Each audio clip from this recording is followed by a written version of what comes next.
Nagluto nga pala kami ng sinabawang isda para sa aming pananghalian.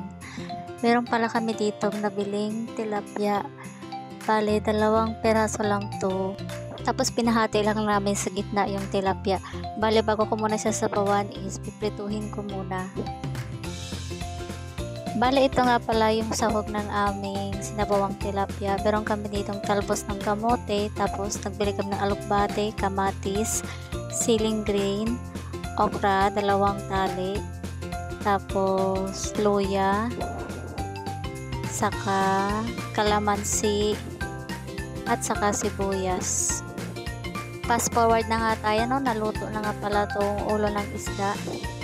Pagkatapos ko nga pala magprito ng ulo ng isda, isinunod ko naman din prituhin tong buntot. Yung asawa ko pala yung nagluto ngayon ng aming ulam. Naghihiwa na nga pala siya dyan ng sibuyas. Tapos tong kamatis ay tinanggalan na rin niya ng buto. Tapos sinunod naman din niyang hiwain itong luya. 4 na cut lang. Tapos sinunod naman niya din tong okra.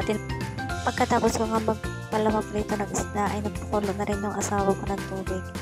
Tapos ayan, kumukulo na. Nilagay na rin niya yung mga naprito ko na tilapia kanina. Tapos tinimplahan niya na pala yan guys ng asin at saka paminta. Tapos sinunod na rin niyang ilagay itong okra at saka 1 pirasong siling green. Fast forward na nga tayo, no? Ayan, kumukulo na. Bali, nilagay na rin pala niya yung talbos ng kamote at saka alukbate. Tapos papakuluan lang din niya ng 1 kulo. Nung kumulo nga, ipinatay ko na rin yung apoy. Saka na rin siya naglagay ng kalamansi sa sandok. Bali 5 pirasong kalamansi lang pala yun. Tapos sinala na rin niya sa sandok. Tapos inunahan lang niya ng kutsilyo para hindi masama yung buto sa sabaw, para hindi pumait.